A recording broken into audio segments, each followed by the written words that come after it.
Libra, hi, welcome to Mr. Queen PH. At ito ang inyong energy update for November 1 to 15, 2025. So, na-late na tayo. Better late than never. So, this is a general reading. Just take what resonates. Watch your Sun, Moon, Rising, Venus para sa iba pang messages. Let's see. First half ng November for Libra. What is the energy? First half ng November para sa mga Libra. Okay, show us the energies, please. Overall energy, challenge, opportunity, blessing. Okay. Bottom of the deck is the Page of Pentacles. Something new is starting or may dinidevelop ka. This can be a business career, any opportunity related to your job. You are also learning new things. Pwede meron kang binabalikan na dati mong interest or dati mong ginagawa before na gusto mo ulit subukan. You have the Two of Cups. Just pay attention lang sa energy ng ex, ng past, okay? Kasi pwedeng merong hindi magandang intention dito or pwedeng red flag to sa'yo or parang um, warning sa'yo na maging maingat kung pagbibigyan mo pa ng chance yung ex mo. Ayan o. This is also your energy. The Justice card is about pagdidesisyon, using your discernment. Kung ano ba, ito bang person na to, bakit bumabalik? Ayan o, Six of Cups, energy ng past, may gusto makipag-ayos sa'yo. Pwedeng may kinalaman lang to sa benepisyo na makukuha niya sa'yo. So pay attention to that, ha? So your overall energy is the Four of Swords. Four of Swords is healing. So nag-heal ka na eh. Nandun ka na sa proseso na inaayos mo yung sarili mo. Oo. Kumbaga, you are on the road to recovery. So wag mo hayaan na may gumulo sa recovery mo na yan. 'Di ba? And then your challenge is the Empress. So challenge mo kung paano mo ayusin yung sarili mo, paano mo i-improve yung sarili mo. The Empress kasi is about taking care of yourself, self-love, self-care. So, naapektuhan din, pwede kasing naapektuhan din yung productivity mo, yung mga kailangan mong ma-accomplish, magawa. Dahil you are, nagmumukmuk ka pa, 'di ba? Nandun ka pa sa point na parang sinisisi mo yung sarili mo, sinisisi mo yung ibang tao, or, parang naghahanap ka ng, ng outlet or sagot doon sa mga tanong mo na ikaw rin lang naman yung makakasagot. Yes.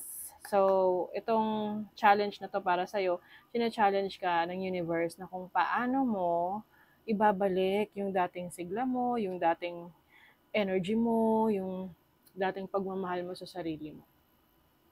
Now, your opportunity is the Five of Wands. So, ito ay pagiging competitive. May opportunity ka na maging competitive, hindi sa ibang tao, but also but to yourself, kumbaga. Na minsan sinasabi natin, oh, competition sa ibang tao. Normal naman yun, may mga competition sa ibang tao kasi you can also see yourself sa ibang tao eh, 'di ba? Na parang, oh, ganun din pinagdaanan ko rin 'yun. And then ang pinaka-importante rito pagdating sa competition is how you see yourself. This is also yourself eh, na ano ba, paano ko ba mas mai-improve yung sarili ko to be better than what I used to be. Ganon. So, yun yung opportunity for you to be that person that you want to be. Kasi, nagkakaroon yun ng parang conflict sa'yo na parang hindi ka sigurado kung ano yung gagawin mo, itutuloy mo ba, ipupurso mo ba, mag-feeling stuck ka na ba dyan? Now, your blessing is the Hermit. So, you will be blessed with knowledge, with wisdom, no? Kaalaman, karunungan para desisyonan yung mga bagay na dapat mong gawin ngayong first half ng November. This is also clarity, no? You are healing. So, yun yung isa sa blessing para sa'yo. Mas magkakaroon ka ng kapayapaan, katahimikan ng isip. May mga times na parang ang lungkot, but that's part of the process eh. Kasama yan sa proseso na mas clear yung mind mo kasi walang mga nakikigulo, nakikialam, 'di ba? Sa decision mo, sa life mo. Let's see your money, career, finances. Money, career, finances. Oh, the Three of Cups. Meron kang celebration. Maaring meron kang achievement for your career, business, or your source of income. May joy, may abundance. And you will also gain new friends. Yung iba, pwede may bago kayong trabaho, pinagkakaabalahan, or career na kung saan may mga bago kayong makikilalang kaibigan, mga connections, pwedeng online, pwedeng offline, in person. You have the Hangman. The Hangman is about self-reflection. Part din yan ng The Hermit as your blessing. So, yung realization mo pagdating sa career mo, sa business mo, sa finances mo, kung ano yung dapat mong improve, ano yung kulang, ano yung kailangang ayusin, ano yung kailangang direksyon na dapat mong tahakin, maliliwanagan ka na dyan anytime soon. So, you are waiting for, maaring meron kang hinihintay, ito yung ineffortan mo na, trinabaho mo na. So, you just have to wait for that kasi darating naman yan. Okay? It will finally happen. It will finally come. So, that's also about rebirth. So, may nagbabago rin sa'yo, pananaw mo sa buhay, yung perspective mo sa life. Yan, nagbabago. In a good way. Sa relationship, you have the Five of Pentacles and the Four of Wands. Okay, Five of Pentacles energy is someone na parang feeling left in the cold. Maaring merong person sa'yo ngayon nang ghost.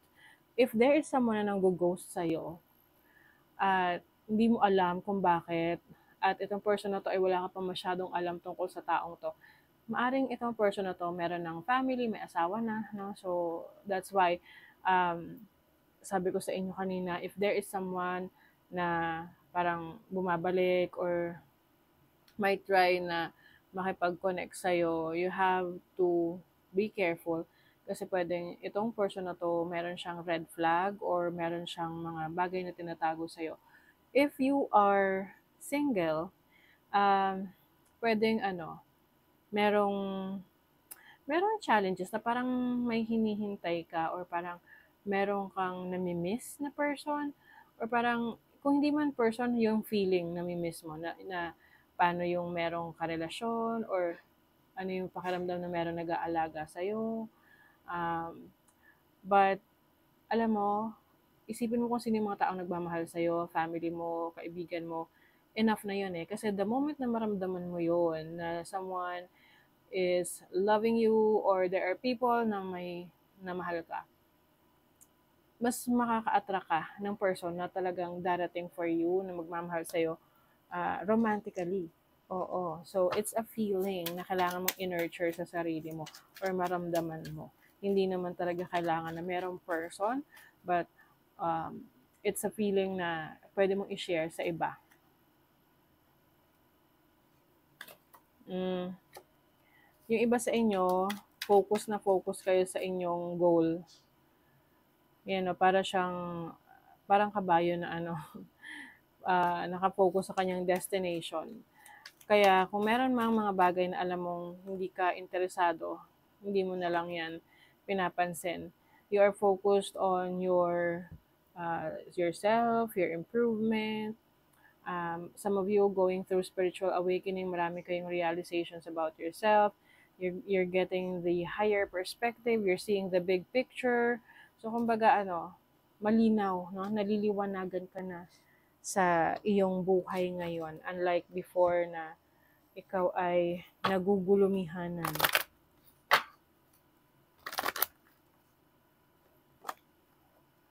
Free spirit. Give yourself the space and freedom to express your creativity. Oh, 'di ba?